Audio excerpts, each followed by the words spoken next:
With the advent of Photoshop CS, we now have the ability to create type on a path. This is one of the most requested features as far as graphic designers go in the new release of Photoshop. What you may not know is that we can actually fill a path with text, and we can create a block of text in any shape that we choose, and of course it's easier if we already have a shape in the shape library. So what we're going to do first of all is we're going to create a shape. So we'll go here under the custom shape tool. Notice under the options bar here you'll see an option that says shape. Click on the little arrow and our library will open. If this is the first time you've opened this library, you'll probably just have a few lines worth of shapes. Just click the arrow up here and you'll notice that there's different types of shapes here. These are all the shape libraries that ship with Photoshop, and you can just click all to add them all. You have three options here. OK, what that will do is we'll delete all the shapes in your library and replace them with the ones you're loading. Append is the option you would probably use. That preserves what you have in the library and adds all the other shapes that you're loading to what's already there. In this case, we're going to push cancel because I already have the shapes. And choose a heart. You'll notice there's three options up here in the options bar. We'll just click to close that window. Just click anywhere away from any tools. We've got three options here. We have what is called a shape layer. The second one is what is paths, and the third one is fill pixels. If you choose fill pixels, it's just the same as painting with a brush. In this case, we're going to choose path, and we're going to create a heart on here. So we'll just start at the top left and then just click and drag down. Notice that the shape can get all funky and it could be all kinds of shapes. To constrain it, just hold down the shift key and that keeps it how it was intended. If we want to reposition this while we're drawing, just hit your thumb on the space bar and notice that we can move the whole shape around. Release the space bar and we can resize.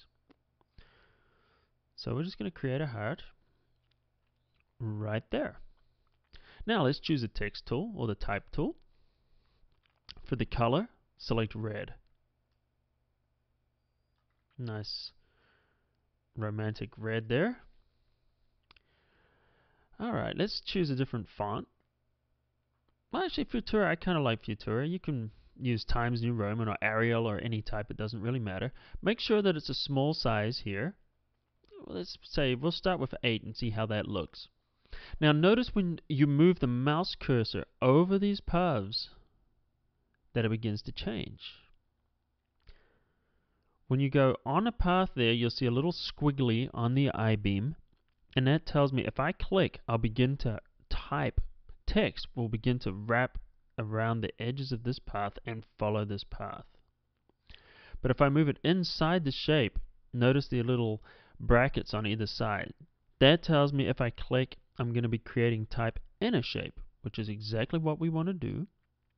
First of all though, let's choose our alignment. Let's choose a center alignment. Now let's move our tool inside and click. Immediately you'll see a bounding box appear around the shape and a flashing cursor in here, and that tells me I can begin to type some text. Let's type some text.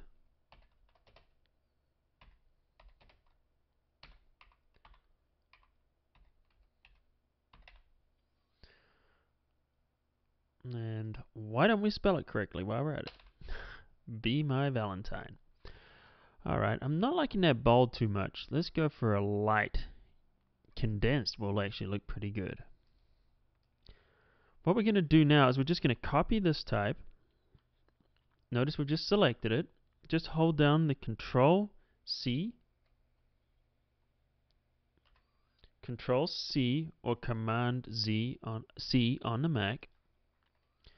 Put a space in there and then push that, copied the text. Now push Control V, or Command V, and that pastes. So put another space in there and then paste. Put a space and paste. It could take a little while to do it like this. So what I'm going to do is show you a little shortcut. Let's put a space in there. Now let's just select everything again. Just drag your mouse to the beginning. Now let's copy it again. Control C, Command C on the Mac. Now to paste it is Control V again, or Command V, and we'll just paste it a few times. Now we're pasting a larger block of text. It'll save us a little bit of time here. And now we'll just wait. I'm going a little bit faster than my computer right now. There we go. Let's do another couple more. Perfect. And to apply this, we can click the little arrow up here on the options bar, or the move tool. Now all we need to do is just click away from this layer, and the path will be hidden. And there we go. We have text in the shape of a path.